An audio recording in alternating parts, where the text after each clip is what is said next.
இந்த ரோட்டில் தான் வந்து பார்த்தீங்கன்னா வண்டி போகுது. சத்தம் ஓவராக வருதுங்க. ஆசைக்கு எருமையை வாங்கின மாதிரி இருக்குது இந்த வண்டி வாங்கிது. நான் படாத பாடு பண்ணுறேன். கிலோமீட்டரும் வந்து பார்த்தீங்கன்னா ரொம்ப கம்மியாக தான் கொடுக்குது. அவ்வளோவா கொடுக்குறது இல்லை. 25 கூட தாண்ட மாட்டேங்குது. இருக்கிறதுலே இது ராயல் மோஸ்ட்லி தான் கேட்டேன். அதுக்கு ஆஃப்டர் கொரோனாவில் வந்த எல்லா வண்டியுமே வந்து பார்த்தீங்கன்னா அந்தளவுக்கு ஒர்த்து கிடையாது.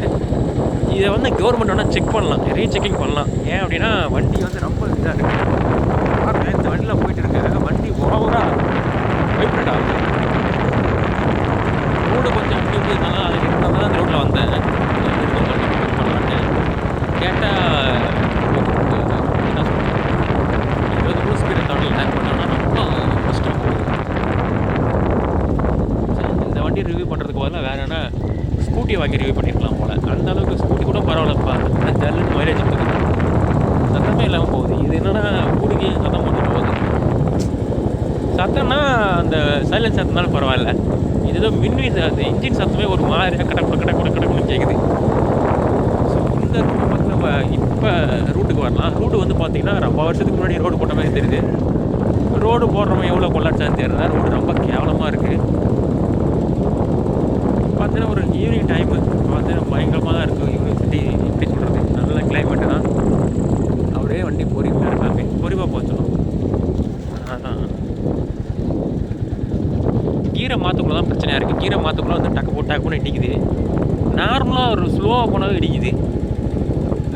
இதான் ரொம்ப இதாகுது. இந்த வண்டியை பொறுத்த வரைக்கும் கொஞ்சம் ராயல் என்ஃபீல்டு வாங்குறவங்க எல்லோரும் சிட்டியில் வாங்குறவங்க சிட்டிங்கில் நல்லா இருக்கும். ஆனால் வில்லேஜில் வந்து ராயல் என்ஃபீல்டு ஓட்டலாம் அப்படின்னா கிளாசிக் 350 வந்து சத்தியமாக செட் ஆகாது. அது யாரும் வாங்கிடாதீங்க. வேறு என்ன மாடல்னால் வாங்குங்க, கண்டிப்பாக அது உங்களுக்கு ஹெல்ப்ஃபுல்லாக இருக்கும். அதோட சர்வீஸ் சென்டர் இருக்கிறதுல ஒர்ஸ்ட்டு சர்வீஸ் சென்டர்னால் ராயல் என்ஃபீல்டு சர்வீஸ் சென்டர் தாங்க. ஒரு ரெஸ்பான்ஸ் இல்லை, ஒரு ரெஸ்பெக்ட் இல்லை.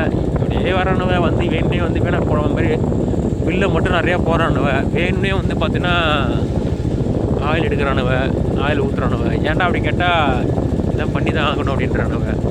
எதுவுமே பேச முடியல. தம்பி லைட்டை மேலே போடு. இந்த ரோடு எப்படி பார்த்தீங்கன்னா செம்மையாக இருக்கும். 2 பக்கம் நல்லா முடி வளர்ந்து எப்படி இருக்க மாதிரி எல்லாம் இருட்டாக இருக்கு பாருங்க. கொஞ்சம் ஸ்பீடாக போடா. ஸ்பீடாக ஒரு 30-35 தான் ஸ்பீடாக போகிறோம். அதுக்கே சத்தம் கேட்குது.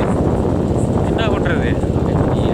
இந்த எருமையை கட்டி தீனி போடுற மாதிரி இதை கட்டி தீனி போட்டுருக்கேன். எருமை கூட பரவாயில்ல, வயலில் வந்து விடுவோம். இது வந்து எதுக்குன்னே தெரியல. சும்மா ஒரு ஆசைக்கு வாங்கி மோசம் போயிட்டான். பெட்ரோலை குடிக்குதா இல்லை அப்படியே முழுகுதான்னு தெரியலங்க. அப்படி ஊற்றுறேன். எவ்வளோ ஊற்றினாலும் அந்த பிளிங்கு தான், ஒரே ஒரு பிளிங்கு தான் ஆகும். ரோடு பார்த்தீங்கன்னா ரொம்ப தூரம் போயிட்டே இருக்குது. ஏன்னா இது எந்த ஊர் ரோடுன்னு தெரியல. லாங்கில் போயிட்டுருப்போம். ஸோ ட்ரிப்புக்குன்னு வரலான்னு சொல்லிட்டு வந்தோம். ரோட்டை சூஸ் பண்ணோம். நல்லா தான் இருக்குது, பார்க்க நல்லா தான் இருக்குது. யாருக்கெல்லாம் ட்ராவல் பிடிக்குமோ அவங்களாம் கொஞ்சம் லைக் பண்ணுங்கள். ட்ராவல்லாம் குறிப்பாக நைட் ட்ராவல்லாம் ரொம்ப நல்லாயிருக்கும். பகலில் ட்ராவல் பண்ணுறத விட நைட்டில் நீங்கள் ட்ராவல் பண்ணி பாருங்கள், அவ்வளோ இருக்கும். இளையராஜாவுடைய சாங்கை போட்டிங்கன்னா போதும், அவ்வளோ என்ன சொல்கிறது, அவ்வளோதான். நீங்கள் வெயிட் பண்ணுறீங்க, ஹெட்செட்டை போட்டு ஹெல்மெட்டை போட்டு கை க்ளோஸ் போட்டு நீங்கள் ஒரு ரைடு போனீங்கன்னா அவ்வளோ அழகாக இருக்கும்.